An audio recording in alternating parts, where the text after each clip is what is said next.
Sir అసలు JP అగ్రహారం ఈనాం భూముల mystery ఏంటి? అసలు ఏం జరుగుతుంది? గడికొకరు వచ్చి ఒక గొడవంటూ సృష్టిస్తున్నారు. దానికి కారణం ఏంటి అసలు చెప్పండి సార్.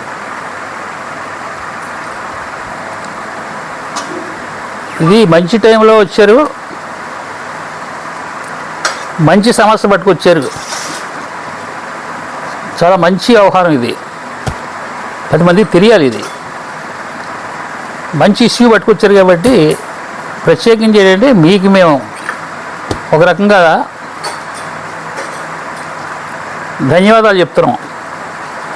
ఇంకేదంటే ఆ సమస్య అలా ఉంది. అక్కడ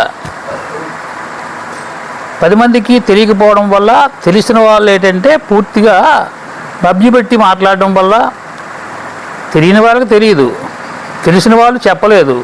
ఇంకా తెలిసిన వాళ్ళు ఏంటంటే వాటికి పదార్థాలు వ్యవహారాలు తీసి ఇదంతా సమస్య మొదలు పెడుతున్నారు. ఇది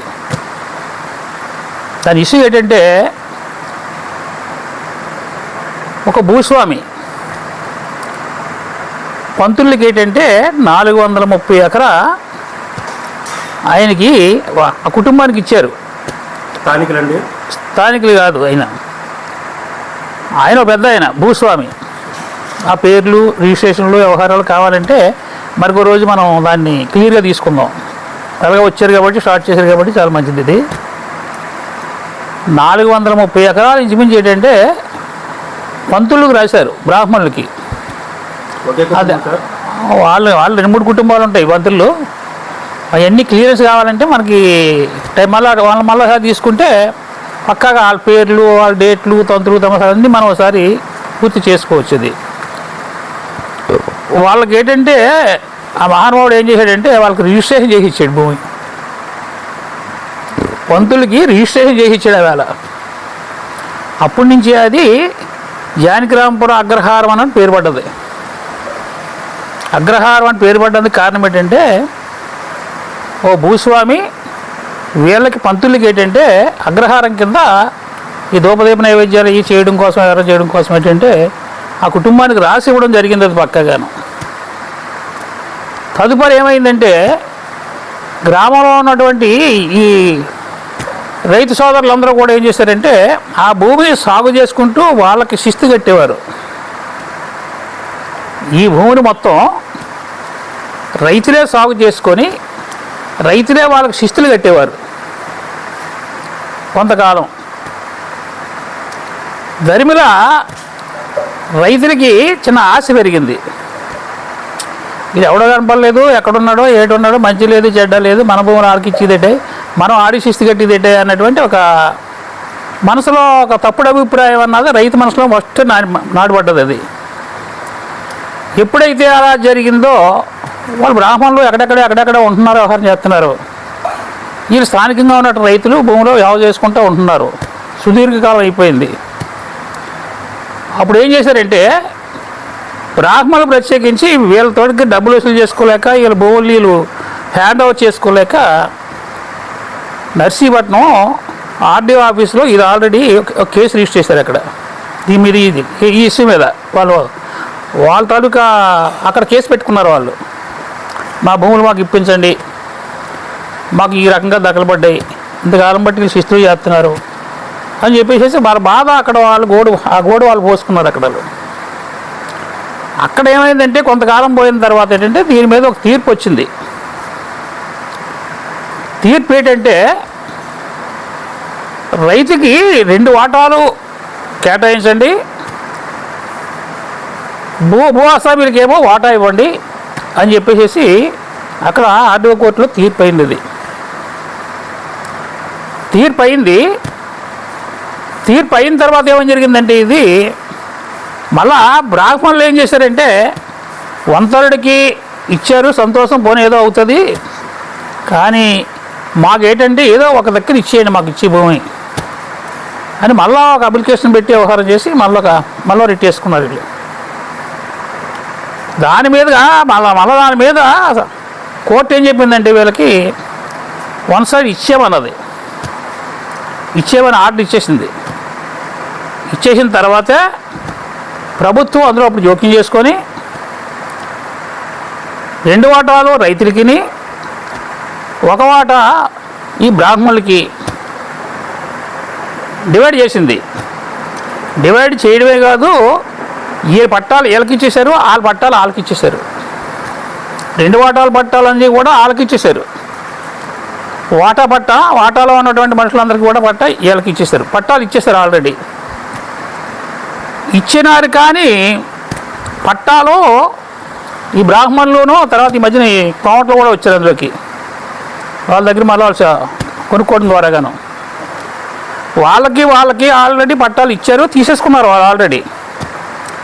వాళ్ళతో పాటే 2/3తో పాటు 1/3లో ఉన్న వాళ్ళకి కూడా 2/3లో అడ్జస్ట్ చేశారు. ఇది అర్థం చేసుకునే కదా. భూమి 2/3 1/3 అయింది. 1/3లో ఉన్నటువంటి రైతుల్ని కూడా 2/3లో అడ్జస్ట్ చేశారు వీళ్ళు. గవర్నమెంట్ అడ్జస్ట్ చేసి వాళ్ళందరికీ ఆ భూమి పనిచేసి పట్టాలు ఇచ్చేసింది. ఏది కాగితం రూపాయనగా ఇచ్చింది. మనుషులు పంచలేదు, తెంచలేదు, భూములు అక్కడ కేటాయించలేదు. రికార్డు పరకంగా సెట్ చేశారు అక్కడ. అలాగా దానికి వాళ్ళు ఏంటంటే వీళ్ళు పట్టాలు తీసుకున్నారు, వీళ్ళు పని మామూలు చేసుకుంటున్నారు. రైతులు ఇక్కడే ఉన్నారు, రైతులు పట్టాలు తీసుకోలేదు. ఈ సమస్య ఏంటి, ఏం చేద్దాం అన్నటువంటి ఆలోచన వీళ్ళు రాలేదంటే అమాయకత్వం కొంత, ఉన్న యథార్థం వాళ్ళకి తెలియకపోవడం కొంత. సమస్య ఏంటి, 2 వాటాలు చేశారు, ఆ వాటా ఎక్కడి నుంచి ఎవరు ఉన్నారన్నది వాళ్ళకి తెలియకపోవడం కొంత. మనం ఏది 1/3లో మనం ఉన్నాము, వాళ్ళ భూముల్లో మనం ఉన్నామని రైతులకి నిన్నటి వరకు కూడా తెలియదు. ఇది 2/3 1/3 చేశారు, ఇది 1/3 ఇది 2/3 అనే పరిస్థితి దానివల్ల ఈ 4-3 సంవత్సరాల్లోనే బయటకు వచ్చింది. అంటే అంత గోప్యంగా, అంత వ్యవహారంగా, అంత నీరసంగా ఉందో తగు. గ్రామంలో ఎక్కడెక్కడో ఉంటున్నారు, వాళ్ళు ఎప్పుడో వస్తున్నారు, అడుగుతున్నారు, చేస్తున్నారు. పొండే కొట్టేస్తాం తిట్టేస్తామంటే వాళ్ళు ఏదో కంప్లైంట్ చేసుకోవడం, పోవడం, రావడం అది చేస్తున్నారు. అలా జరిగిపోతుంది. అలాగది సమస్య అది అలా జరిగిపోతుంది. అలా జరిగిపోవడం వల్ల నూకంద్రపాలానికి అంటే జయప్రగ్రహారానికి ఆ భూములకి రిజిస్ట్రేషన్ లేదు. నీ భూమి నేను కొనుక్కోవాలంటే రిజిస్ట్రేషన్ లేదు. నీ భూమికి నీకు పట్టా లేదు. నీ భూమికి ఎవరికైనా అమ్ముకుందామంటే రిజిస్ట్రేషన్ లేదు. ఎవరికైనా తనఖా పెట్టుకుందామంటే అవకాశం లేదు. దీనివల్ల పరిష్కారం అవ్వాలంటే ఏంటి మార్గం? సమస్య పరిష్కారం అవ్వాలంటే రైతుల్లో ఒక రకమైనటువంటి చైతన్యం, ఉన్న యథార్థం తెలియాలి వాళ్ళకి. రైతులకి ఉన్న యథార్థం తెలిసి వాళ్ళు ఎడ్యుకేట్ అయితేనే కానీ ఈ సమస్యకు పరిష్కారం దొరకదు. ఎందుకు దొరకదంటే వాళ్ళకి ఎంతసేపు చెప్పినా జరిగే కానీ భూమిలోకి ఎవడొస్తాడు, రమ్మని తొక్క తీసేస్తాం, తోలు తీసేస్తాం.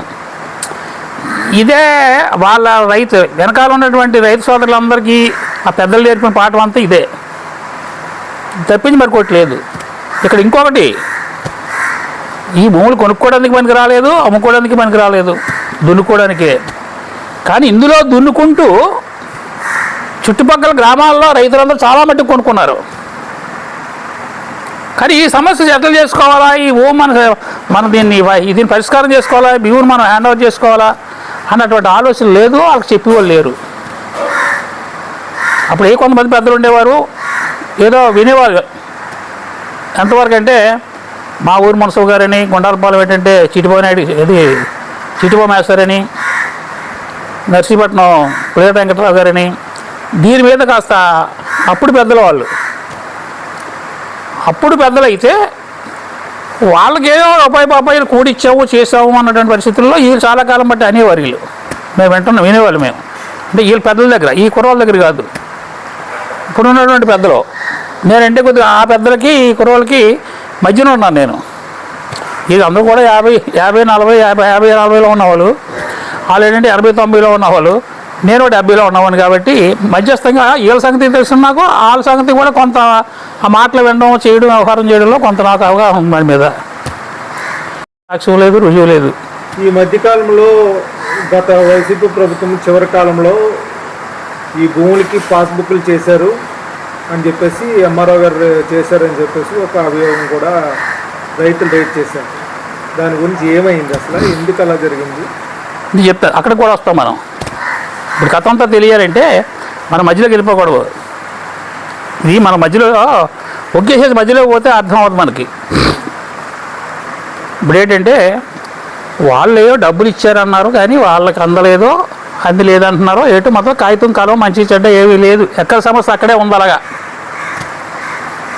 అలా ఉండే టైంలో నాకు ఒక అవగాహన ఉంది కాబట్టి, ఆ చెప్పిన మాటలు వింటున్నాం కాబట్టి,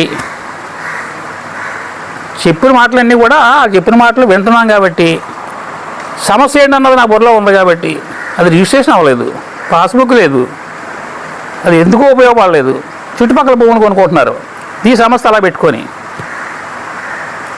అందుకు నేను దానికి మొట్టమొదటి ఏంటంటే ఈ సమస్య రేజ్ చేసినప్పుడు నేను తప్పు అవనయ్యి ఒప్పు అవనయ్యి, నా స్వలాభాపేక్ష అవ్వచ్చు, లేదంటే నా ఆలోచన అవ్వచ్చు, నా ఇంట్రెస్ట్ అవ్వచ్చు, అది నా ఒక రకంగా నాకు ఉన్నటువంటి ఆలోచన ఒక పెత్తనారి వ్యవహారం అవ్వచ్చు. సమస్య ఎలా రేజ్ చేశానంటే నేను జేపీ అగ్రహారం ప్రెసిడెంట్గా రొంగల రమణన్న కుర్రోడిని అక్కడ పెట్టాం, ఏకగ్రీవంగా పెట్టాం. ఏకగ్రీవంగా పెట్టిన తర్వాత నేను ప్రత్యేకించి ఆ ఇంటికి వెళ్ళి చెప్పాను అలాగని, మా శిష్యుడిగా ఉండేవాడు కాబట్టి. ఇప్పుడు కలిసే ఉంటాం, ఇప్పుడు కలిసే ఉంటాం, ఆ ప్రాబ్లం లేదు. వెళ్ళి నేను చెప్పాను ప్రత్యేకించి, బాబు చదువుకున్నావు, గ్రామానికి యజమాని అయ్యావు, గ్రామంలో పెద్ద సమస్య ఉంది, ఎవరికి పాస్బుక్ లేదు, ఏంటి ఆ సమస్య, ఎందుకు వచ్చింది, ఎలా వచ్చింది, దాన్ని క్లియర్ చేయ ముందు చేయవలసిన ధర్మం నీ మీద ఉంది, బాధ్యత నీ మీద ఉంది అని చెప్పేసి ఆయన దగ్గరికి వెళ్ళి నేను ఆయన ఫోర్స్ చేశాను. నీకేంటి ఇంట్రెస్ట్ అనవచ్చు అక్కడ.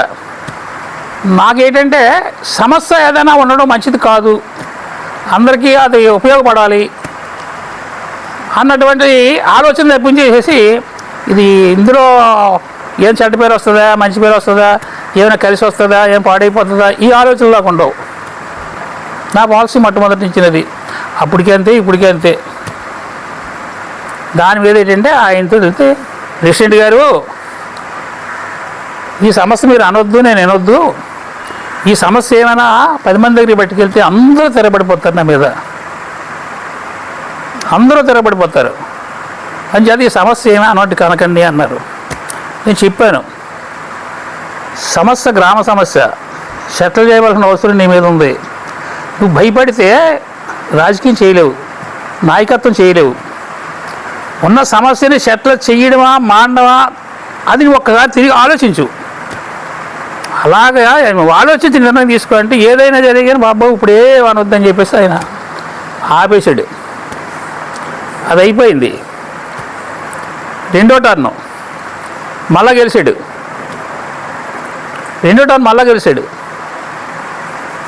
మళ్ళా గెలిస్తే మళ్ళా నేను వదిలిపెట్టలేదు. ఇది ఒక 5 సంవత్సరాలు అయిపోయింది కదా, ఇంకా దీన్ని సెటిల్ చేయమని నువ్వు ఎంత నష్టపోయావు. ఇప్పుడు రాజశేఖర రెడ్డి వచ్చాడు, ఏవో ₹1,00,000 దాకా లోన్ కొట్టేశాడు, మీ ఊరు ₹1 లోన్ తెచ్చుకోలేకపోయింది మీ ఊరు భూముల మీద, ఏదో ఉన్నవాళ్ళు వీళ్ళు ఎక్కడెక్కడ చుట్టుపక్కల కొనుక్కున్నారు కాబట్టి వాటి మీద తెచ్చుకున్నారు, కానీ ఈ గ్రామ భూముల మీద ₹1 లోన్ తెచ్చుకోలేకపోయారు. అందరికీ ఆంధ్రప్రదేశ్ అందరికీ డబ్బులు పోయాయి కానీ మీ ఊరికి పోలేదు, ₹1 మీకు రాలేదు, దేనికి ఉపయోగపడలేదు. ఇప్పటికొచ్చి ఇప్పటికైనా అంత ఏదో ఆలోచించవయ్యా అని వెళ్ళాను నేను. అలా కలిపాను నేను పట్టుకున్నదాన్ని వదల్లో, సమస్య అలా ఉండిపోయింది కదా, ఒకసారి వద్దన్నాడు కదా అని, సమస్య అలాగే ఉంది కదా, ఇంకా ముదురుతుంది కదా, అది భవిష్యత్తులో ఏమవుతుందో ఎక్కడికి వెళ్తుందో ఏటో గట్టిగా ఆలోచిస్తారు. ఇది భూనాది అని ఆలు పట్టుకుంటారు. వీళ్ళ పరిస్థితి ఏంటి, మా భూమి బాబు మాది భూమి, మా భూమి అంతా హ్యాండ్ ఓవర్ చేసేసుకున్నారు, 2 వాటాలు చేసుకున్నారు, ఉన్న వాటాన్ని కూడా వాళ్ళు మమ్మల్ని ఆక్రమించేసి వ్యవహారం చేసేసి మమ్మల్ని తగిలేస్తున్నారు అంటే బాగా ఆలుకుంటుంది. ఎవడో మగుడు వస్తాడు, మగుడు వచ్చి వ్యవహారం చేసేటంటే ఎప్పటికప్పుడు ఇది న్యూసెన్స్ అవుతుంది. ఇది ఒక దగ్గర ఉన్నటువంటి భూమి దగ్గర 140-130 ఎకరాల భూమి, ఎవడైనా కాస్త ఆశపడతా ఉంటాడు, దిగుతాడు, ఎవడొకడు దిగుతాడు, సమస్య వస్తుందని చెప్పేసి ఆయనకి ఎంత చెప్పినా జరిగాని మళ్ళా అదే పద్ధతిలో ఓడిపోయాడు. 3ఓసారి గెలిచాడు. 3ఓసారి గెలిచినప్పుడు కూడా ఈ సమస్య మళ్ళా పట్టుకెళ్ళాను నేను. అంటే నా తాలూకు ఆలోచన అలా ఉంటుంది. అది ఏం చేయాలంటే మా శిష్యుడు అక్కడ యజమాని అయ్యాడు. అక్కడ ఆ సమస్యను క్లియర్ చేయాలన్నటువంటి పట్టుదల మాది. దాని మీద ఏమైందంటే ప్రెసిడెంట్ గారు మీరు అంటున్నారు వ్యవహారం చేస్తున్నారు కానీ అది అవదండి, అది గ్రామం ఏం మారలేదు, వ్యవహారం జరగలేదు, అలా మామూలు పరిస్థితిలో ఉన్నదండి. అలా కాదయ్యా, 2 పర్యాయాలు అయిపోయింది, 3వ పర్యాయం అన్నది నువ్వు చెప్పాడు నేను ఆలకించను. ఎక్కడ ఉంటారు వాళ్ళు? ఆ భూమి తాలూకా మనుషులు ఎక్కడ ఉంటారు అని నేను ఆయన క్వశ్చన్ చేసి, ఆయన ఏంటంటే 2-3 ఇక్కడ ఉన్నారండి, గుమ్మాలపాడులో ఉన్నారండి, మిగతా వైజాగ్ ఎక్కడెక్కడెక్కడో ఉన్నారు కానీ ఏంటి మనకు తెలియదు, కానీ వీళ్ళ సంగతి నాకు తెలుసండి, వీళ్ళు అప్పుడప్పుడు రావడం వ్యవహారం చేయడం మాట్లాడడం చేస్తున్నారు వీళ్ళు అన్నాడు. ఉన్న పొలంగా ఆయన లేపి నువ్వు అతను నీకు వాయిదా వేయకు లేదని చెప్పేసి లేపి కారు ఎక్కించుకొని గుమ్మాలపాడు వెళ్ళాను, నేను తీసుకెళ్ళాను ఆయన్నే. అక్కడ పెద్దలకి ఎక్కేసాం, బాబు ఇలా ఉంది, మా సమస్య ఎలా ఉన్నది, ఈ రకంగా ఉంది, మరి ఏదో ఒక చిన్న శాఖ ఇక్కడ ఉంది మీ వాళ్ళ దగ్గర, ఏదో మాట్లాడదారండి అని చెప్పేసి వాళ్ళని తీసుకొచ్చి కూర్చోబెట్టి ఏదో మాట్లాడితే వైజాగ్లో ఉన్నారండి, అక్కడ ఉన్నారు ఇక్కడ ఉన్నారండి, మా అకౌంట్లో అయితే ఇంచుమించు ఒక 80% మేము తీసుకురాగలమండి అన్నారు. దాని మీద ఏం చేయిందంటే అలా ఆదివారం నాటికి వాయిదా చేసుకొని ఆదివారం నాటికి వాళ్ళు రప్పించుకొని వాళ్ళతో కష్టకాలు మాట్లాడడం, వాళ్ళ బాధలు వాళ్ళ గోడేదో వాళ్ళు చెప్పారు. ఏదైనా జరిగేని పరిష్కారం చేద్దామని మేము వచ్చాం కాబట్టి మీరు పట్టుబడ్డం అనేసి వ్యవహారం చేసి పరిష్కారం అయ్యేటట్టుగా మీరు మార్గం చేయండి అయ్యా, అందరితో కూర్చోబెట్టుకుంటే అవదది, ఎక్కడో దగ్గర కొంతమందినైనా కూర్చోబెట్టి తెగితే అక్కడి నుంచి ఆల్రెడీ అందరూ వస్తారు. కొంతమంది అయితే ఇష్టపడతారు, కొంతమంది అయితే ఇష్టపడరు, వాళ్ళు ఇష్టపడతారు. చివరికి మొత్తం మీద ఎక్కడో దగ్గర స్టార్ట్ అవ్వాలా, స్టార్ట్ అవ్వకపోతే మాత్రం ఈ సమస్య మీ పిల్లల దాకా ఈ సమస్య అలాగే ఉంటుంది, ఎప్పుడు ఏం జరుగుతుందో కూడా తెలీదు. అని చేత ఏంటంటే సమస్య పరిష్కారం కోసం మాత్రం మీరు ఆలోచించాలంటే తప్పనిసరిగా మేము అక్కడ చేసేది ఏమీ లేదు, వాళ్ళు మేము ఏమి చేసి పని లేదు కాబట్టి మా భూమిని మేము హ్యాండిల్ చేసుకోవట్లేం కాబట్టి ఎంతకో అంతకు ఇచ్చేసి పోదామనే చూస్తున్నామని చెప్పేసి వాళ్ళు బెండ్ అయ్యారు. బెండ్ అయితే 40,000 రూపాయలకి సెటిల్ చేసేవాళ్ళు. 40,000 రూపాయలు ఎకరా, వాళ్ళ ఎకరాకి 40,000 ఇవ్వడం కోసం. అంటే గ్రామస్తులందరూ కలిపి ఒక్కొక్కరు 13,300 రూపాయలు ఒక్కొక్క ఎకరాకి. గ్రామంలో ఉన్న మూడు పార్ట్లు కూడా కలిసి కదా, ఇప్పుడు వాళ్ళు ఇడిపోలేదు కదా, ఇందులో ఉన్నారు, అందులో ఉన్నారు. పూర్వకాలం సమస్య ఎలాగ ఉంది అలాగే ఉంది, కానీ గవర్నమెంట్ పట్టాలు ఇచ్చింది కానీ వెళ్ళలేదు వాళ్ళు. వాళ్ళ భూముల్లో ఉండే వాళ్ళు అక్కడే ఉన్నారు. 2 వాటాల్లో ఉన్న వాళ్ళేమో 3వ వాటాల భూమి కూడా 2 వాటాలు అనుకుంటున్నారు వాళ్ళు. కానీ అది లేదు, పూర్తిగా రైతులకు అవగాహన లేదు. తగువు ఇదే అని చెప్పేసి పూర్తిగా తెలియదు, ఊరంతా తగువ అనుకుంటున్నారు వీళ్ళు. ఏ ప్రకారం అంతా తగువ అనుకుంటున్నారు రైతులు, అందులో ఇంచుమించు 80%. మొన్న ఇదంతా బయట వరకును. అప్పుడు ఏమైందంటే మేమేం చేసామంటే పెద్ద ఆయన ఉన్నాడు కదా, తెలుగుదేశం పార్టీ రూలింగు, మాకు ఎమ్మెల్యే రాజు గారు, అక్కడికి వెళ్ళాం. అప్పుడు సమస్య పట్టుకొని ఇలాగ అయిందండి, ఇంతకాలం బట్టి ఈ రకంగా ఉంది కాబట్టి దీన్ని ఇలా కొలికి తీసుకొచ్చాం, వ్యవహారం చేసాం, దీన్ని కొద్దిగా అధికారులతో చెప్పి పని అయ్యేటట్టుగా మీరు చేస్తే అలాగ ఆటోమేటిక్గా అది క్లియర్ అయిపోద్ది అని చేత దీనికి అది బొరబెట్టండి అని చెప్పేసి ఆయన దగ్గరికి వెళ్ళాం.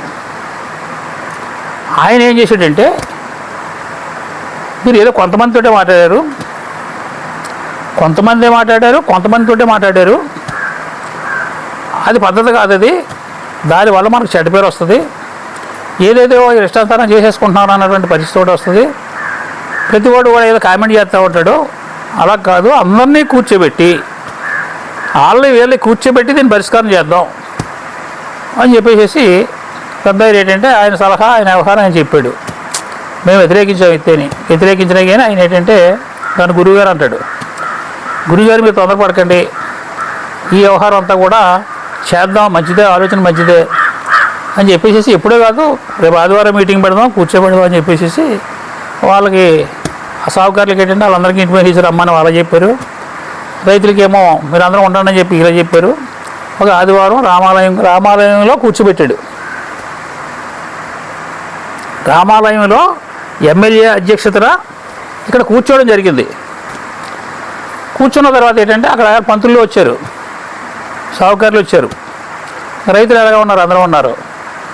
దీని మీద ఎమ్మెల్యే గారు అడిగారు వాళ్ళే, ఏంటి బాబు పరిస్థితి ఏంటి, మంచి ఏంటి చెడ్డ ఏంటి, ఏం జరుగుతుంది, మీ ఉద్దేశం ఏంటి అని ఆయన వాళ్ళని ఒక పద్ధతి ప్రకారం అడిగారు. వాళ్ళే పురుగురు నుంచి వచ్చారు కాబట్టి ముందు వాళ్ళు అడిగారు, భూమి వాళ్ళు కాబట్టి, బాబు ఇంతకాలం బట్టి ఉన్నాం, ఏదో కొంతకాలం బాలవాడి ఇచ్చారు, అది మళ్ళీ ఇవ్వడం మానేశారు, కోర్టుకి వెళ్ళాం, 2 వాటాలకి ఏమో వాళ్ళకి ఇచ్చేసింది, 1 వాటా మాకన్నది, అది కూడా ఇవ్వలేదు వాళ్ళు, దానికి శిస్తు డబ్బులు ఇవ్వలేదు మాకు, పరిస్థితులు మధ్యపడ్డామండి, కొంతమంది పెళ్ళిళ్ళు చేసుకోలేదు, కొంతమంది ఏమో అడుక్కుంటున్నారు, కొంతమంది ఏదో కాస్త చదువుకున్న వాళ్ళు గట్రా ఉద్యోగాలు చేసుకుంటున్నారు, నీకు చెప్పడానికి ఇబ్బంది. కానీ ఇందులో చాలామంది ఏంటంటే 3 పూటలు అన్నం తినలేదండి అన్నటువంటి పరిస్థితుల్లో ఆ బాధలు చెప్పుకొని ఇచ్చేస్తాం, మేము భూములు ఇచ్చేస్తాం. ఇవాళ పైన ఏంటంటే ఒక 5 లక్షల రేటు ఉంది, మరి సగం ఇప్పించండి, 2.5 ఇప్పించండి అని చెప్పేసి వాళ్ళ నుంచి ఒక సమాధానం వచ్చింది. రైతుల నుంచి ఒక సమాధానం, రైతులు కాదు మన భూమి హక్కుదారుల నుంచి ఒక సమాధానం వచ్చింది. పంతులు ఆయన పంతులు గారు మాట్లాడారు. దాని మీద రాజుగారు ఏంటన్నారంటే, సరే మీరు అలా ఉండండి, ఏంటయ్యా ఏంటి మీ పరిస్థితి ఏంటి, మీ ఆలోచన ఏంటని చెప్పేసి వాళ్ళ ఇచ్చిన తిరిగి వీళ్ళు అడిగారు. పెద్దలు మాట్లాడలేదు,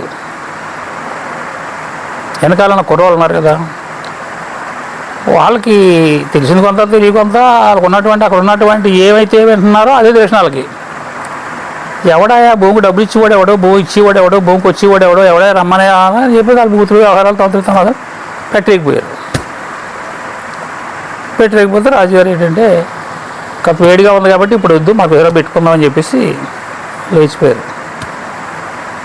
ఆ వేళతో ఆ కథ అలాగ అయిపోయింది, అక్కడితో అయిపోయింది కదా కథ, కామ్ అయిపోయింది. ఇంకా ఏం చేయాలంటే ఎమ్మెల్యే స్థాయికి వెళ్ళింది, ఎమ్మెల్యే గారు కూర్చోబెట్టారు, 2వ కూర్చోబెట్టడానికి అవకాశం లేదు, ఇక్కడ తీరిపోయలేదు, అలాగని ఒత్తిడి చేసి వ్యవహారం చేసి అక్కడ పెట్టినా ఇక్కడ వాళ్ళ వెళ్ళి కలిపి కూర్చోబెడితే అక్కడ ఈ పరిస్థితి కాదు. అది అలాంటి వాళ్ళని పెడదామన్నా సుఖం లేని పరిస్థితి. మేము వాళ్ళకున్నాం, నాకు ఒక ఆసక్తి ఉంది కదా సమస్య సెటిల్ చేయాలని, నేను వాళ్ళకున్నాను. కామ్ అయిపోయింది. అలాగా కామ్ అయిపోతే ఇది కామ్ అయిపోయింది, ఈ లోపుని కాలం అలా తీరిపోతుంది. అలాగా కాలం తీరిపోయే టైంలో ఏం చేశారంటే, ఇందులో వైజాగ్లో పిలక కౌంటర్ ఒక ఉన్నాడు, ఈ కౌంటర్లో ఒకడు. వీడు ఏం చేశాడంటే ఒక లాయర్ దగ్గరికి వెళ్తున్నాడు. అక్కడ లాయర్ దగ్గరికి వెళ్ళడం, అక్కడ ఏదో మసులుకోవడం, ఏదో శుభ్రం చేయడం, వ్యవహారం చేయడం, ఆఫీసులో ఉండడం, ఏదో ఆ టైపులో చేసాడు, బతుకుతుంది అక్కడ. అలాగా ఈ సమస్య కదిలింది కదా, కదిలినటువంటి సమస్యను మళ్ళీ లాయర్ తోటి వాడు బోర్డు పోసుకున్నాడు. అక్కడ ఇది లాయర్ తోటి గోడు పోసుకున్నాడు. అక్కడ గోడు ఎప్పుడైతే పోసుకున్నాడో లాయర్ ఆలోచించాడు, అంతా అన్యాయం జరుగుతున్నట్టుగా ఉంది ఇది, సర్లే మనకి ఎవరైనా మంచి ఎవడైనా భూమిని కొనుక్కున్నవాడు ఎవరైనా ఉంటాడు కదా, తగులుతాడు, చూద్దాం మాట్లాడదాం అని చెప్పేసి ఆయన మన మనసులో పెట్టుకున్నాడు. ఆయనకి ఈ రాజు తగిలాడు. ఫస్ట్లో కాదు, అప్పుడు ఆవేళే ఆయన ఈ విశాఖపట్నం జిల్లాలో అడిగట్టడమో లేదంటే ఈ భూముల మీద బుర్రబెట్టడమో ఏదో జరిగింది. ఆవేళే ఆయన ఇప్పుడు ఉన్నటువంటి భూములు కొనుక్కున్న రాజు ఆవేళే అడుగు పెట్టాడనమాట. ఎక్కడికి? పంతులు అక్కడ విశాఖపట్నం లాయర్ దగ్గరికి. ఆ లాయర్ ఏదో ఆయన చెప్పాడు, వ్యవహారం చేశాడు, ఆయన ఇష్టపెట్టాడు, ఆయన ఇష్టపడ్డాడు. ఆ పంతులని వాళ్ళని వీళ్ళని కూర్చోబెట్టుకున్నారు, వ్యవహారం చేసుకున్నారు. మొత్తం మీద 70,000 రూపాయలకి సెటిల్ చేసుకున్నారు. 70,000 రూపాయలకి కొనేసుకున్నారు అన్నటువంటి బోగట్ట మాకు వచ్చింది. ఈ కోట్లు కట్టున్నారు కదా, దాని మీద ఏంటంటే ఎవరొక బోగట్ట ఇలాగ ఇచ్చేసామండి, రాజుగారికి ఇచ్చేసామండి, 70,000కి ఇచ్చేసామండి, అలాగని చెప్పేసి మొత్తం మీద ఒక బోగట్ట అంటే ఇక్కడికి వచ్చింది. ఇప్పుడు చిత్రరాణిలే, ఇప్పుడు ఉదాహరణ చేస్తాలే, ఇప్పుడు వేరేస్తాలే అలాగని చెప్పేసి ఈ భార్య ఇక్కడే మామూలే కదా, ఇది మామూలు జరుగుతుంది. ఇలాగా ఈ లోపల అన్నీ ఆయన కొనేసేసుకొని వ్యవహారం చేసి కాగితాలు రాయించేసుకొని మొత్తం పంతులు గింతిల్లు అందరినీ శుభ్రం రప్పించేసి మొత్తం ఏర్పాటు చేసుకున్నాడు. మంచి లాయర్ ఒకడు ఉన్నాడు, వీడికి డబ్బులు ఉన్నాయి, కానీ తెలివైనడు కుర్రోడు కాబట్టి వ్యవహారం అంతా శుభ్రంగా చక్కబెట్టుకున్నారు. వీళ్ళ దగ్గర ఉన్న కాగితాలన్నీ తీసుకున్నారు, ఫస్ట్ రిజిస్ట్రేషన్ తీసుకున్నారు, కోర్టు ఆటలు 2 తీసుకున్నారు. ఈ కోర్టు నుంచి వచ్చిన ఆర్డర్ 2 తీసుకున్నారు, వీళ్ళకి ఇచ్చిన పట్టాలు తీసుకున్నారు, అవి ఉన్నాయి వాళ్ళ దగ్గర, అవి తీసుకున్నారు. లాయర్ ఉన్నాడు, లాయరును రాజు కలిపి ప్లాన్ చేసుకున్నారు. ఇది రిజిస్టర్ చేయాలి, ఎలా చేయాలా? భూములు వాళ్ళ బ్యాన్ ఏంటంటే ముందు పాస్బుక్ చేయించాలి. భూములు వాళ్ళ బ్యాన్ ముందు పాస్బుక్ చేయిస్తేనే కానీ మనం రిజిస్టర్ చేసుకోవడానికి అవ్వదు అని చెప్పి ఒక ఆలోచన చేసి, ఆ లాయర్ ఇద్దరు కలిపి ఆలోచన చేసి నర్సీపట్నం ఆర్డీఓ, అప్పుడు ఆయన పేరేదో ఉంది, నర్సీపట్నం ఆర్డీఓని పట్టుకొని ఇదంతా ఆ లాయరు రాజు వీళ్ళు కలిపి అప్పుడు మనకి మా ఎంఆర్ఓ ఆయన పడాలు ఎస్టీ చిరంజీవి పడాలు ఆయన వీళ్ళందరూ కలిసి ఏం చేశారంటే కూర్చొని సిట్టింగ్ చేసుకున్నారు, ఎక్కడ చేసుకున్నారు, వ్యవహారం చేసుకున్నారు. మొత్తం మీద ఏంటంటే పాస్బుక్లు ఇచ్చేశారు. ఎవరికి? వంతరుడు భూములకి ఎవరికైతే పట్టాలు ఉన్నాయో, వంతరుడు భూములో పట్టాలు ఎవరెవరికి ఉన్నాయో వాళ్ళందరికీ పాస్బుక్లు ఇచ్చేశారు. నేను అనుకోకుండా ఆ 4-5 రోజుల్లోనే మన ఆర్డీఓ బంగ్లాకి వెళ్ళాను. నేను ఏదో మా పంచాయతీ పని గురించి వెళ్తే ఆర్డీఓ ప్రత్యేకించి ఏంటంటే బాగా వచ్చారండి, నేనే ఇంకా ఎలాగ ఈ బాబట్టి ఎలా చెప్పాలని నేను అనుకుంటున్నాను, బాగానే వచ్చారు, మీ జయప్రకారం ఇష్యూకి పాస్బుక్ రాశారండి అన్నాడు. గతంలో మేము బొరబెట్టి ఉన్నాం కదా. వెంటనే రామరావు ఫోన్ చేసి, పేషెంట్ ఏం కదా, ఫోన్ చేసి ఆయన రమ్మని ఇద్దరం కలిపి మళ్ళా ఏది ఆయనకి ఇంటిమేషన్ ఇచ్చాం, ఎమ్మెల్యే రాజుకి ఇంటిమేషన్ ఇచ్చాం. వెంటనే ఆయన కారు వేసుకొచ్చేసాడు. కారు వేసుకొచ్చేసేసి ఏం జరిగిందంటే ఇలా జరిగిందని చెప్పేసి చెప్పాడు. నా దగ్గరికి టైటిల్ డీడీలు వచ్చాయి, నా దగ్గరికి టైటిల్ డీడీ వచ్చింది. ఎంఆర్ఓ పాస్బుక్ ఇచ్చేసేసి టైటిల్ని నా దగ్గర పంపాడు. నేను దెబ్బలాడాను. పెద్ద మనిషి ఉన్నారు కదా, సమస్య చాలా కాలం బట్టి ఉంది కదా, ఉన్నది కదా, నువ్వు ఎందుకు తొందరపడ్డావు అని చెప్పేసి అన్నాం అని మా ఎదుటే ఎమ్మెల్యే గారితో చెప్తుండే ఆయన. కానీ జరిగింది వేరు. వాళ్ళందరూ కలిపి చేసినటువంటి పని అది. పెద్ద డీల్ అయింది అక్కడ. ఒక విఆర్ఓ చెప్పాడు నాకు, ₹1,00,000 ఇచ్చాడండి నాకు అని. ఈ పాస్బుక్లు చేసేటప్పుడు ₹1,00,000 ఇచ్చాడు విఆర్ఓకి. అంటే ఆ లెక్కన డీల్ ఎలాగ ఉందో చూసుకుంటాం రకంగా అనుకున్నాం. నేను ఎప్పుడు చూడలేదండి, ₹1,00,000 చూశానండి అయ్యాలా అన్నాడు. రవాణా నేను ఉన్నప్పుడు చెప్పాడు ఆయన. సరే అయ్యింది, అయితే మీరు ఆపేయండి, నేను చూసుకుంటాను, ఆపేయండి అని చెప్పేసి ఈయన ఏం చేసాడంటే కలెక్టర్ దగ్గరికి వెళ్ళాడు. ఇమీడియట్గా కలెక్టర్ దగ్గరికి వెళ్ళారు. కలెక్టర్ గారికి ఒక కాగితం పెట్టారు, ఎంఆర్ఓ ఎలా తప్పుడు పని చేస్తున్నాడు, వ్యవహారం చేస్తున్నాడు, ఈయన ఇమీడియట్గా సస్పెండ్ చేసేయండి అని చెప్పేసి పెట్టాడు. ఈయన కలెక్టర్ గారు రప్పించారు. ఈయన మొండి జగమొండి పడాలి, ఈయన ఒకటే అన్నాడు అంతే. వాళ్ళకి పూర్తి హక్కులు ఉన్నాయండి, వాళ్ళు రిజిస్ట్రేషన్ భూమి అండి, అది రిజిస్ట్రేషన్ చేసుకున్న భూమి అది. ఈ మధ్యలో కోర్టుకు వెళ్ళింది, 2 వాటాలు రైతుకి ఇచ్చారు, వాటా వీళ్ళకి ఇచ్చారు. మళ్ళా తర్వాత గవర్నమెంట్కి వాళ్ళ ఇంటిమేషన్ వచ్చింది. గవర్నమెంట్ ఏం చేసిందంటే వీళ్ళకి పట్టాలు ఇచ్చేశారు, వాళ్ళకి వాళ్ళ పట్టాలు ఇచ్చేసారు, వీళ్ళకి ఇక్కడ పట్టాలు ఇచ్చేశారు. వాళ్ళు వచ్చారండి, అడుగుతున్నారండి, నన్ను ఏం చేయమంటారండి? ఉన్న వ్యవహారం అంతా కూడా ఆయన దగ్గర పెట్టేసి సులువుగా తప్పుకోలేదు. ఎందుకు చేసావు తప్పు కదా అన్న పదం అనలేరు కదా, రాజకీయంగా ఆలోచించుకోవాలి కదా అని అనలేరు కదా వాళ్ళు. మొత్తం మీద ఏంటంటే ఈయన సస్పెండ్ చేయమని, వ్యవహారం చేయమని, ఆఖరికి సీఎం దగ్గరికి, తర్వాత ఏంటంటే ఈ రెవెన్యూ మినిస్టర్ దగ్గరికి, అక్కడికి ఇక్కడికి పరిగెట్టం. ఏమీ జరగలేదు. అలా ఉన్నది. అలా ఉంటే ఏమైందంటే ఏమీ జరగకపోతే అప్పుడు ఏం చేశారంటే పాస్బుక్ రద్దు చేయమని చెప్పేసి మీరు కాగితాలు పెట్టారు. అక్కడి నుంచి అవ్వలేదు, హైకోర్టు దాకా పోయింది. అది పెండింగే. ఆయన ఏం చేశాడు, టైటిల్ డీడీలు ఇవ్వలేదని చెప్పేసి వీళ్ళ దగ్గర నుంచి మళ్ళీ పిటిషన్ పెట్టించాడు. అక్కడ మాకు పాస్బుక్లు ఇచ్చారు, టైటిల్ డీడ్ ఇవ్వలేదు, వాడికి ఇబ్బంది పెడుతున్నారు అధికారులు అని చెప్పేసి హైకోర్టులో వేయించాడు. టైటిల్ డీడ్ ఇచ్చేమన్నది, పాస్బుక్లు ఓకే చెప్పేసింది హైదరాబాద్ హైకోర్టు. అప్పుడు జరిగింది అది తెలుగుదేశం గవర్నమెంట్లో అప్పుడు జరిగినటువంటి ఇష్యూ అది. అక్కడికి అలాగ అయింది కదా. అలాగ అయిన తర్వాత ఆ గవర్నమెంట్లోనే మళ్ళీ కొద్ది వ్యవహారం జరిగింది. ఏం జరిగింది? వీళ్ళందరినీ 3 బస్సులు వేసుకొని నర్సీపట్నం తీసుకొచ్చారు రిజిస్ట్రేషన్ చేసుకోవడం కోసం. వాళ్ళకి ఆల్రెడీ టైటిల్ డీడ్లు అయిపోయి, పాస్బుక్ అయిపోయింది. రిజిస్ట్రేషన్ చేసుకోవడం కోసం అప్పుడు ఆయన రంగంలోకి వచ్చాడు.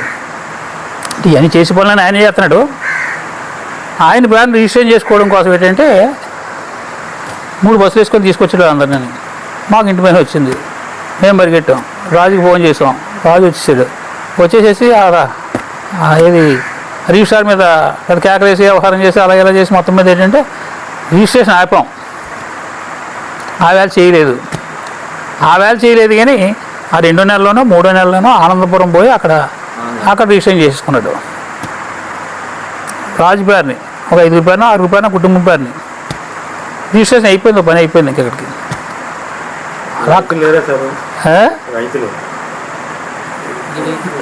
రైతులు ఉన్నారండి. రైతులు అంటే ఆ భూమి తాలూకా హక్కుదారులు ఉన్నారు. రైతులు అక్కడికి ఎందుకు వెళ్తారు? రైతులు భూమిలోకి వచ్చే దుంతాం అంటున్నారు కానీ మరికో దగ్గరికి వెళ్ళి వీళ్ళు అది కొని చేసుకుందామనో సెటిల్ చేసుకుందామనో లేదా మరికోటి అంటే ఈ టైప్ ఆఫ్ ఆలోచన లేదు కదా రైతుల దగ్గర. ఎంతసేపు కూడా భూమిలోకి వస్తే తొక్క తీసేస్తాం, తోలు తీసేస్తాం, దాన్ని దున్నేస్తాం, ఎవడో రమ్మంటాము, ఇదే వెర్షన్ కింద ఉంది కానీ మరికో వెర్షన్ రైతులే లేదు కదా.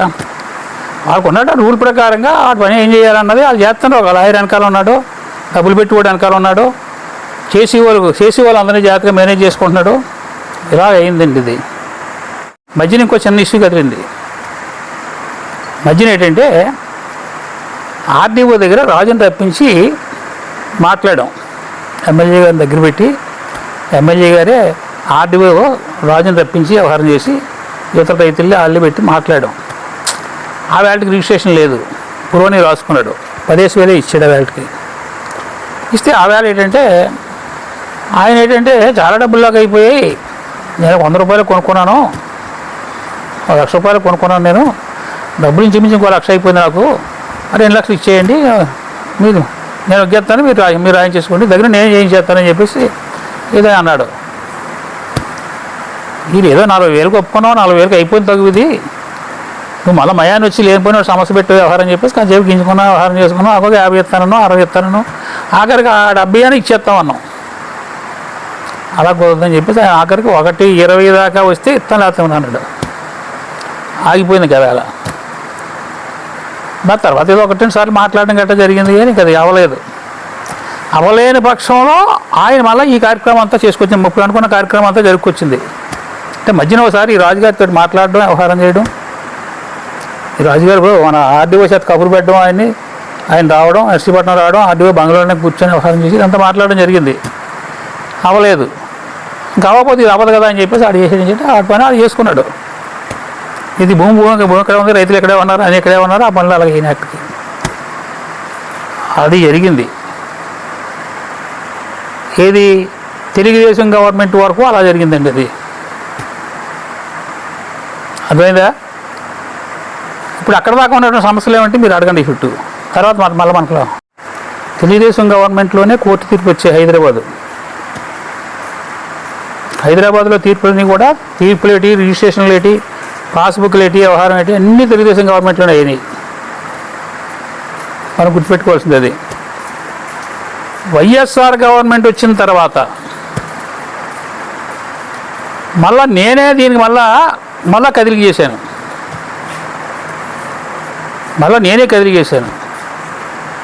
నేను ఆలోచించాను, ఇంకా అలాగే పడిపోయింది, మళ్ళా గవర్నమెంట్ పోయింది, ఆ సమస్య అలాగే ఉన్నది, దీన్ని వీళ్ళు కలిసి వ్యవహారం చేస్తే నీది అవ్వదు, ఇది కలాలంటే మాత్రం ఇది ఎవరో పెద్దవాళ్ళు ఉండాలని చెప్పేసి నేను ధర్మశ్రీ దగ్గరికి వెళ్ళాను. స్వయంగా నేనే వెళ్ళాను. ధర్మశ్రీ దగ్గరికి వెళ్ళి, సార్ పరిస్థితి ఇది ఈ రకంగా ఉంది, మీకు మంచి పేరు వస్తుంది, మా టైంలో చేద్దామని చెప్పి తాపత్రయం పడడం చేయలేకపోయాం, ఆయన అంతవరకు చేసేసుకుంటూ అలాగున్నాడు, కానీ అది రైతులు భూములకు అంత సులువుగా రాలేడు, ఏదైనా రాజీ పడవలసిందే అని చేత మీలాంటి వాళ్ళకి అంత చెప్పి ఆయనతో చెప్పి వ్యవహారం జరిగితే మాత్రం రాజీ పడడానికి అవకాశం ఉంటుందో మంచి పేరు మీకు తగులుతుందండి అని చెప్పేసి ఆయన రిక్వెస్ట్ చేసాం. ఏం చేయాలని అడిగాడు. మీరు ఏమి చేయొద్దు, గ్రామంలో ఉన్నటువంటి రైతులందరినీ ఏకం చేయండి. ఇక్కడ వైఎస్ఆర్, అక్కడ టీడీపీ, ఇద్దరు రైతుల్లో ఏకం చేయండి. ముందు నేను టీడీపీ వాళ్ళు ఏకం చేయడానికి నేను పక్క భుజం కాస్తాను, మీరు వైఎస్ఆర్లో ఏకం చేయడం కోసం ఆ ప్రెసిడెంట్ కబురు పెట్టి వ్యవహారం చేసి ఏకం చేసి ఏదైనా చేసుకుంటే మంచిది కదా అని చెప్పేసి వాళ్ళకి మంచి మాటలు 4 మాటలు చెప్తే వాళ్ళు కూడా కలుస్తారు అక్కడ అని చెప్పేసి నేను సలహా ఇచ్చాను. మంచి సలహా అన్నాడు, బాగానే ఉంది కదా అన్నాడు. వాళ్ళు కబురు పెట్టాడు, వ్యవహారం చేశాడు. మొత్తం మీద రాజును రప్పించాడు, వీళ్ళిద్దరినీ కలిపి కూర్చోబెట్టాడు. వాళ్ళతోటి ఏంటంటే ముగ్గురిని వాటం చేశాడు ఆయన. ముగ్గురిని వాటం చేసి వాళ్ళకి ఏదో చెప్పాడు, వీళ్ళకి ఏదో చెప్పాడు. రైతులు కదా, ఏదో చూడవయ్యా, ఎందుకు పనికి వచ్చింది ఇది, ఎక్కడని కొనుక్కుంటావు నువ్వు ఆ భూమిలో నేటి, ఏదో రైతుకి ఏదో న్యాయం జరిగితే చూడవలసిన ధర్మం అందరికీ ఉంది కదా అని చెప్పేసి ఏదో ఆయన పద్ధతిలో ఆయన ఏదో చెప్పుకొచ్చాడు. అలాగే చేద్దామని ఈయన అన్నాడు. దాని తర్వాత ఈ భూరాజుతో పాటు ఈ 2 వర్గాలు కలిపి 20-30 సార్లు సిట్టింగ్ వేసాయి. సిట్టింగ్స్ లేదు రాజీ కోసం సిట్టింగ్ వేసి చివరికి ఒక ఫార్ములా వచ్చింది, అనేక రకాలుగా వచ్చింది. ఇలా చేస్తే అందులో ఉన్న రైతులు ఏమైపోతారు, ఇలా చేస్తే ఆ డబ్బులు ఎట్టుకెళ్ళని వాడు, మాకు భూమి కావాలని వాడు, అది అవదండి డబ్బులే ఇచ్చేస్తారంటే డబ్బులు ఇవ్వలేరని వాడు, ఇలా రకరకాల మొత్తం మీద ఏంటంటే 33 సెంట్లు కాదు కానీ ఏదో 33 సెంట్లు తీసేస్తానని ఆయన, అలా కాదు కానీ ఏదో 10 సెంట్లు తీసేసుకోండి అని వీళ్ళు, ఇలా మొత్తం మీద అలాగ దగ్గర ఒక 30 సార్లు షీటింగ్లు అయ్యాయి. లాస్ట్ షీటింగ్కి ఏం అయిందంటే ఆఖరికి ఒక అంగీకారానికి వచ్చింది. లాస్ట్ షీటింగ్కి అంగీకారానికి వచ్చింది. అప్పుడు ఎలాగా 21 సెంటు ఎకరాకి, ఒక ఎకరా ఉన్నవాడు 21 సెంటు ఇవ్వడం కోసం. మామూలుగా అయితే వాళ్ళకి వంతరుడు అంటే 33 సెంట్లు, 12 సెంట్లు తీసేసేసి 21 సెంటు ఆయనకి ఇవ్వడం కోసం. వాళ్ళు వంతరులోనే కాకుండా ఎక్కడైనా నీ ఇష్టం, ఆ రెవెన్యూలో జేపీ అగ్రహారం రెవెన్యూలో ఎక్కడైనా ఇవ్వు. అందుకు ఆయన ఒప్పించి వ్యవహారం చేసి మొత్తం మీద ఒక కార్యక్రమం రూపొందించాం. ఆ ఎంఆర్ఓ వాళ్ళకి మళ్ళీ ఆయన చెప్పడమో లేదా ఆయన వచ్చి చెప్పడమో లేకపోతే ఏదో జరిగింది. మొత్తం మీద ఆ ఎంఆర్ఓ వాళ్ళు కూర్చోబెట్టి వ్యవహారం చేసి మొత్తం మీద ఏంటంటే ఈ రకంగా చేసుకున్నారు కాబట్టి వీళ్ళు వడంబడికి పడి సంతకాలు గట్ట పెట్టుకున్నారు, వ్యవహారం చేసుకున్నారు. ఎంఆర్ఓ ద్వారాగా మాట్లాడి 80 ఎకరాల దాకా పాస్బుక్లు చేసుకున్నారు. అదే సమస్య మీద, అదే పద్ధతి మీద 21 సెంటుకి ఎకరా ఉన్నవాడు 21 సెంటు. అందరూ పెద్దలు చేసుకున్నారు, అంత ఎక్కువ చేసుకునే వాళ్ళు ఉన్నారు, తక్కువ చేసుకునే వాళ్ళు ఉన్నారు, రకరకాలుగా ఉన్నారు. అందులో ఇప్పుడు 80 ఎకరాల దాకా చేసుకున్నారు వాళ్ళు. అలా జరుగుతుంది.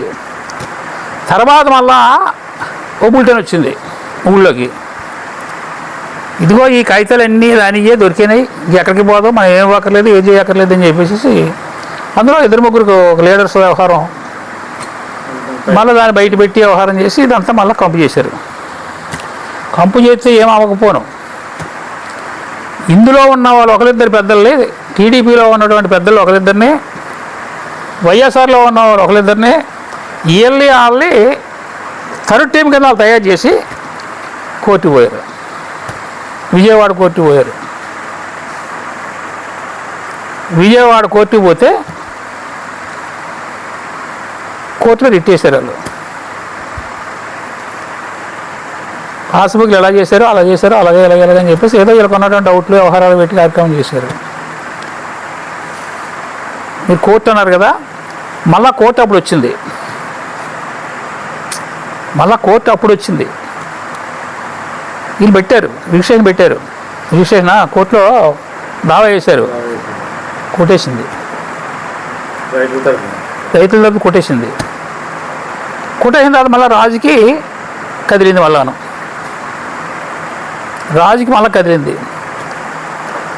మళ్ళీ కదిలి ఏం చేశాడంటే కుట్టేశారు కాబట్టి ఏదో పెండింగ్ అంటూ ఉన్నదంటే తర్వాత ఏదో చూద్దాం కదా అని భర్తలో ఉన్నారు. కుట్టేశారు అని భర్త వీడు ఏం చేసాడంటే ఒక నా భూమిలో నేను సాగు చేసుకోవడం కోసం నాకు పోలీసు బందోబస్తు కావాలని చెప్పేసి హైకోర్టుని అడిగి ఆర్డర్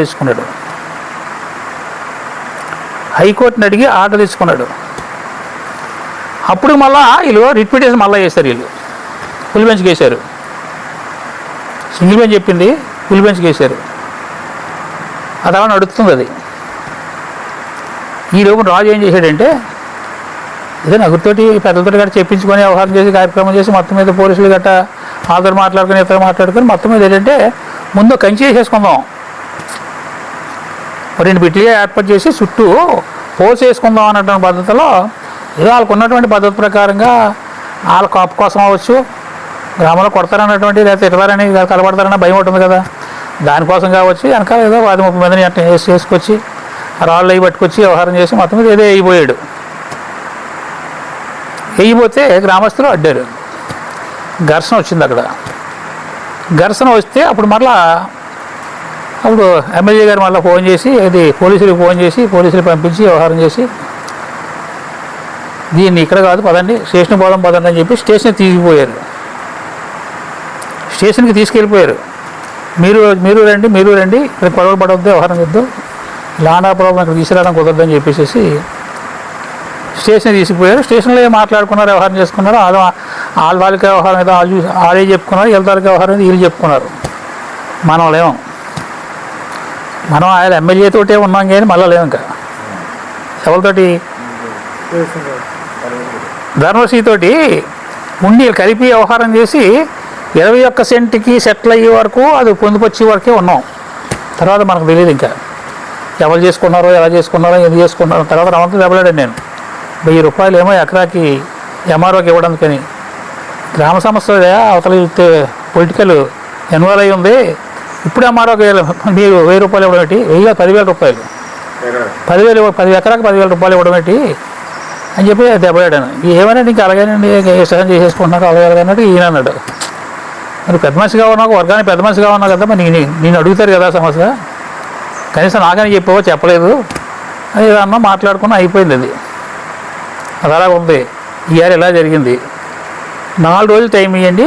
4 రోజులు పోయిన తర్వాత ఎమ్మెల్యే గారు వస్తారు. ఎమ్మెల్యే గారు ప్రస్తుతానికి లేరు, ఏదో కూర్చోబెట్టి మాట్లాడతారట.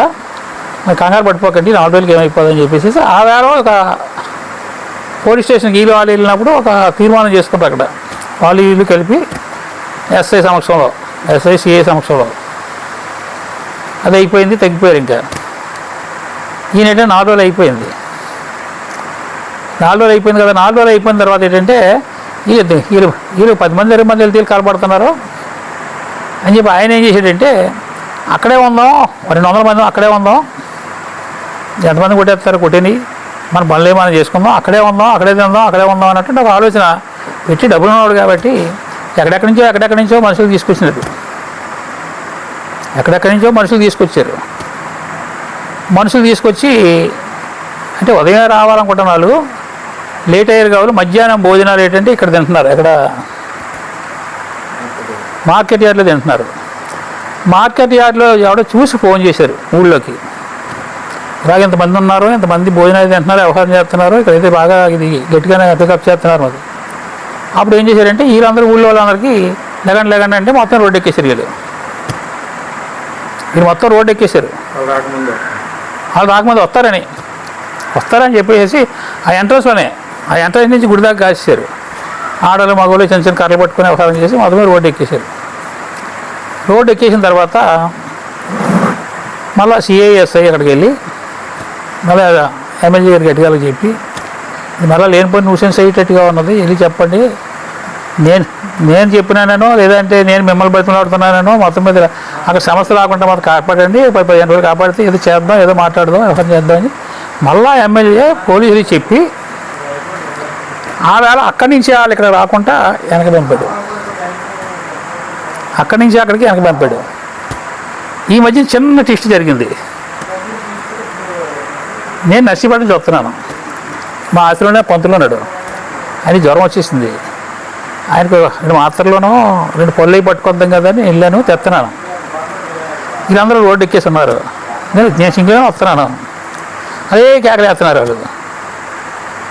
నాకు అర్థం కాదు వాళ్ళు ఎందుకు కేకలేస్తున్నారో ఏటో. కొద్దిగా ముందుకెళ్ళేవారికి నాకెళ్ళి చూసే నన్నే అంటున్నట్టుగా నాకు అర్థమైంది. వెంటనే బండి అయిపోయాను. ఆ కేకేసి వాళ్ళు 2-3 కేక రమ్మన్నాను. దగ్గరికి వచ్చినారు. ఏంటమ్మా మీరు చేసి పనేటి, మీరు అన్నం తింటున్నారా గడ్డి తింటున్నారా?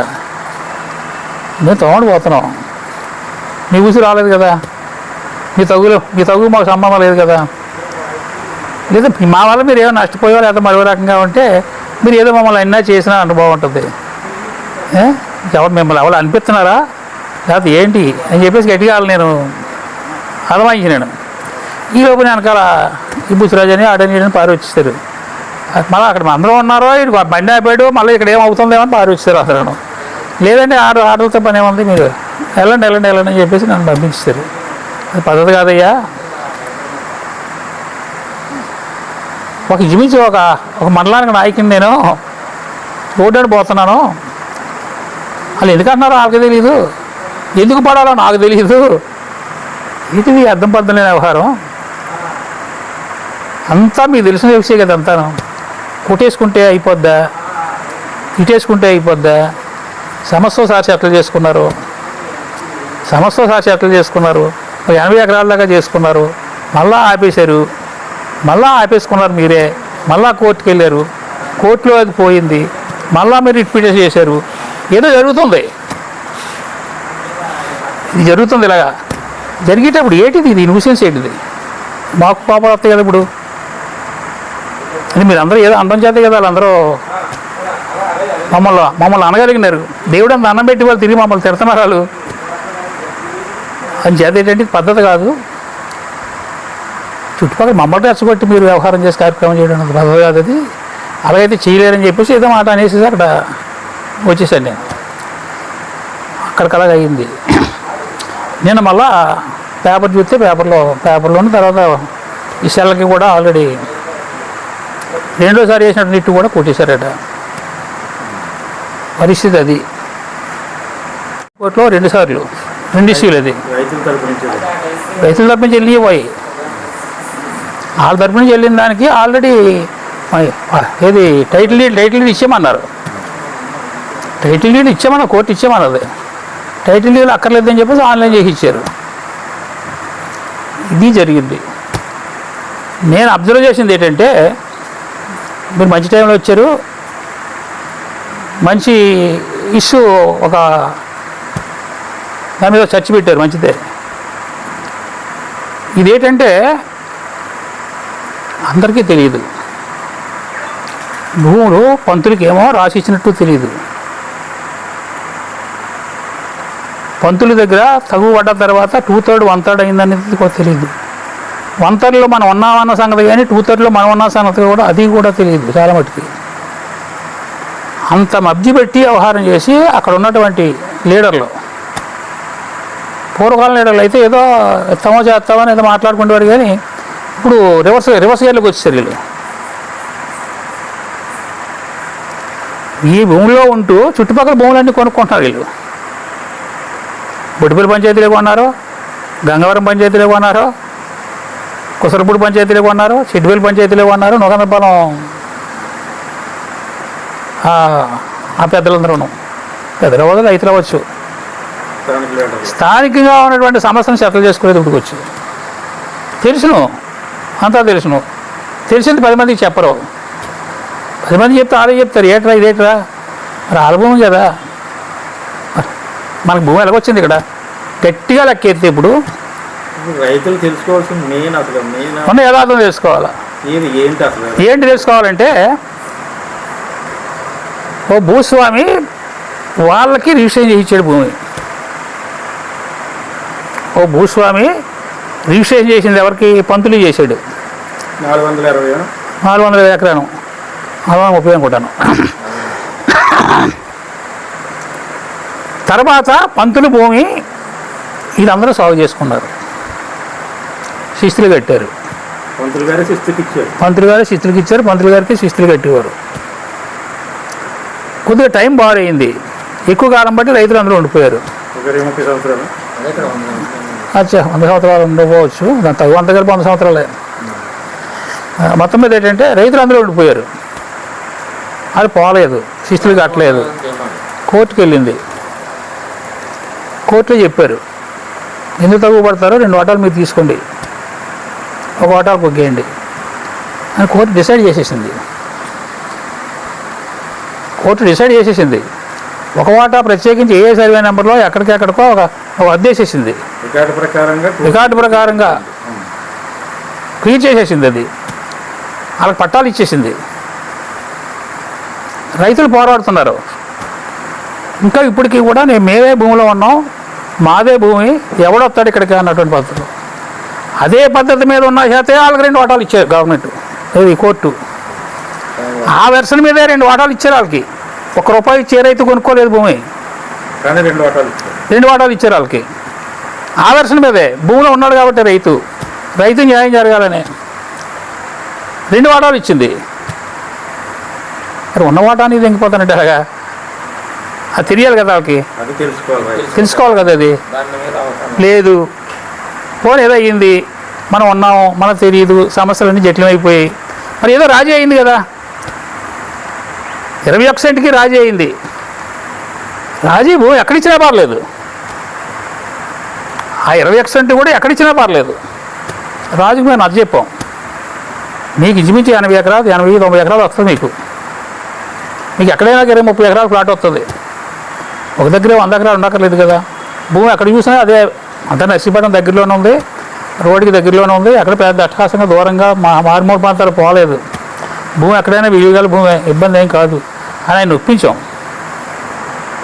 ఒప్పితే ఆయన ఒప్పుకున్నాడు. 80 ఎకరాల్లో చేసుకున్నారు. మరి ఇన్ని తెలిసి ఉండి ఇన్ని మాట్లాడి